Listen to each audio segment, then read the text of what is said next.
Jadi nggak usah khawatir. Saya paham. Ini adalah jamaah yang tidak tahan melihat saya kena bully. Kami nggak tahan Ustaz. Kalau kami kena bully nggak apa-apa Ustaz. Tapi ketika Ustaz kena bully kami.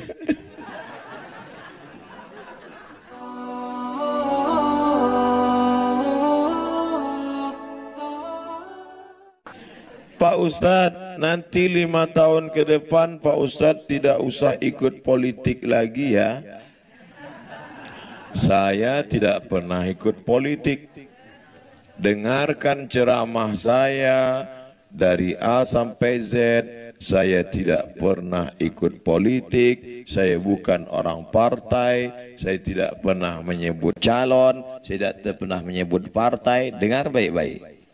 Bahwa saya bertemu orang tokoh politik, maka semua orang bertemu. Tidak pernah mengajak. Pahami dengan baik. Mendoakan, bertemu. Yang nyuruh Ustadz siapa? Ulama. Bukan saya pandai-pandai sendiri. Saya tidak ada kepentingan. Saya tidak ada ambil uang. Saya tidak ada proyek. Saya bukan minta jabatan. Ulama nyuruh saya temu, doa. Maka bertemu doa bahwa jadi pesan ini bagus. Memang saya tidak pernah ikut, jadi nggak usah khawatir. Saya paham ini adalah jamaah yang tidak tahan melihat saya kena bully. Kami nggak tahan Ustaz. Kalau kami kena bully nggak apa-apa Ustaz. Tapi ketika Ustaz kena bully kami.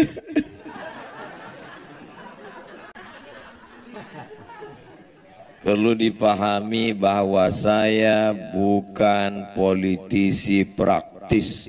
Dengar baik-baik.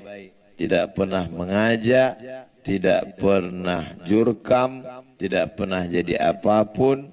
Hanya orang bertemu tokoh dan mendoakan. Makanya kalau dibawa ke pengadilan manapun tidak akan kena. Apalagi pengadilan cinta. Tentang masalah musik, buka nama kitabnya Fiqhul Musiqa wal Aghani, fikih musik. Nama penulisnya Syekh Yusuf Al-Qaradawi. Ikatan Ulama Sedunia, dia ketuanya. Tinggalnya sekarang di Qatar, Doha, Qatar. Jabatannya pimpinan Fakultas Syariah di Universitas Qatar. Kata beliau, musik sama seperti omongan. Kalau isinya baik, maka baik. Tapi kalau isinya tidak baik, maka tak baik. Musik, gitar, biola, saksofon, akordeon, keyboard, isinya baik. Sholawat, doa untuk nikah, mengingatkan pada Allah, mengingat mati, bagus, terus berkarya. Tapi saya dibuli terus Pak Ustadz. Bully membuli ini kan cuma dua. Kalau kita capek, dia terus. Kalau dia capek, kita terus. Maka kita terus, jangan berhenti. Gitu aja kau capek. Wallahu a'lam bishawab. Baik. Apa hukum orang baca Yasin tahlil untuk orang mati? Baca Yasin untuk orang meninggal, pahalanya dibacakan untuk almarhum. Sampai apa enggak sampai? Emang pernah ada reportnya? Nabi lewat di makam, Nabi ambil pelepah korma, Nabi tusukkan ke makam.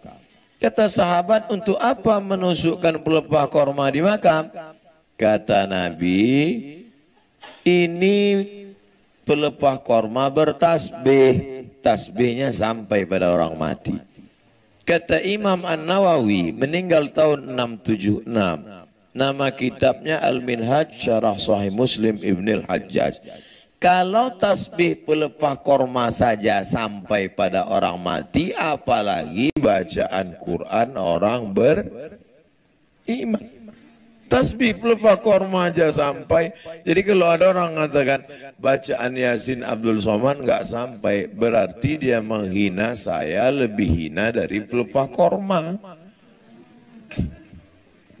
Dua, baca kitab judulnya Ar-Ruh, terjemah bahasa Indonesia Roh, penerbit Pustaka Al-Kausar Jakarta, penulis Ibnu Qayyim Al-Jauziyah. Ketika anak Umar bin Khattab, namanya Abdullah bin Umar bin Khattab, meninggal, dia pesan, nanti kalau aku mati, bacakan pada bagian kepalaku awal Al-Baqarah 5 ayat alif lam mim sampai wa ulaika humul muflihun. Pada bagian kakiku bacakan 3 ayat ujung Al-Baqarah yang selalu kita baca, lillahi ma fis samawati wa ma fil ard. Itu menunjukkan bacaan Quran sampai untuk orang mati. Saya sudah sebutkan dalilnya. Kalau nggak percaya juga, tolong kasih saya nama lengkap. Nanti kalau mati saya kirim. Kalau nggak sampai, cepat-cepat kasih kabar.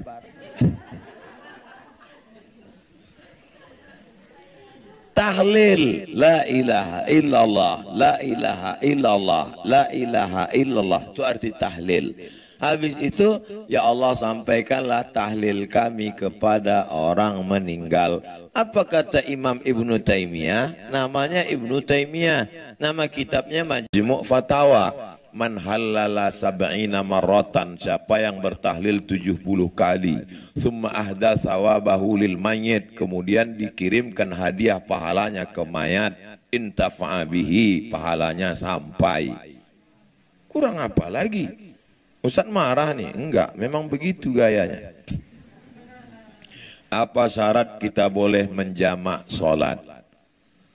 Jamak qashar, zuhur 2, asar 2, syaratnya harus safar, musafir. Jarak musafirnya berapa? 89 km. Kalau payah ngingat 89, ingat aja Wali Songo 90. Cici loro telu papat lima enam pitu wolu songo 9 90 boleh qashar. Adapun jamak, ini jamak zuhur tetap 4, asar tetap 4, maghrib tetap 3, isya tetap 3 pada saat kondisi darurat tingkat tinggi. Kakak kita kemo, tidak ada musafir karena rumah dekat samping rumah sakit. Kemo dari jam 8 pagi sampai jam 8 malam. Gimana sholat maghrib dengan sholat isyaknya? Jamak tapi nggak pakai qashar. Gimana sholat zuhur dan sholat asarnya? Qadha. Karena kalau kan bisa sholat gini Pak Ustadz, orang kemo nggak bisa, bergeser dikit kabelnya terbakar, urat-urat, maka dia berapa jam. Mudah-mudahan saudara kita yang kemo sehat. Saya ulang sekali lagi, kalau dia qashar mesti ada safar, mesti ada musafir. Tapi kalau tidak, darurat tingkat tinggi, maka boleh jamak tapi enggak qashar. Tapi daruratnya tingkat tinggi, dokter operasi 5 jam. Dari start jam 12, saat jam 11 selesai, itu jamak takhir karena 11 belum masuk waktu zuhur. Nanti selesai operasi, asarnya 4, zuhurnya 4. Jamak tidak pakai qashar karena kalau dia tinggalkan pasien mati. Tapi jangan gara-gara ini dikit-dikit jamak, dikit jamak. Ente kok jamak sih? Kondangan. Arisan jamak, kondangan jamak. Kalau kita menjamak sholat, mana yang harus kita dulukan? Sholat yang dijamak atau sholat yang pada waktu? Kalau jamak takdim, mesti zuhurnya dulu. Kalau jamak takdim, mesti maghribnya dulu. Tapi kalau jamak takhir, tidak ada, mesti maghrib dulu atau isya dulu. Jamak takhir sholat Zuhur dilaksanakan di waktu asar. Kalau ada imam yang buat zuhur dulu, berarti dia menjaga urutan karena lebih dulu zuhur baru asar. Kalau dia buat asar dulu, melihat waktunya karena zuhur numpang di waktu asar. La yustaratu fihil mualat, tidak disyaratkan mesti berurutan. Nama kitabnya Al-Fiqhul Islami wa Adillatuh. Nama penulisnya Syekh Wahbah Zuhaili, Dekan Fakultas Syariah Islamic Law Universitas Damaskus Suriah. Tapi kalau jadi imam sholat maghrib jamak takhir, makmum mesti dikasih tahu. Makmum, ini kita maghrib dulu. Kalau enggak nanti imam 3, makmum yang isya. Mesti kasih tahu makmumnya. Kalau sebelum berdoa kita baca ila hadratin Nabi Al-Fatihah. Boleh apa enggak Pak Ustaz? Ila hadratin Nabi artinya saya kirim Fatihah ini untuk Nabi. Tidak kita baca pun tetap sampai ke Nabi. Enggak pun kita baca, tetap sampai ke Nabi. Kenapa? Mandalla ala khairin falahu mislu ajri fa'ilihi. Siapa menunjukkan kebaikan, dia dapat pahalanya automatically. Lalu kenapa kita ucapkan ila hadratin Nabi? Sama seperti Bapak. Tidak pun dikatakannya I love you full. Dia tetap cinta sama ibu, tapi kadang ibu enggak percaya.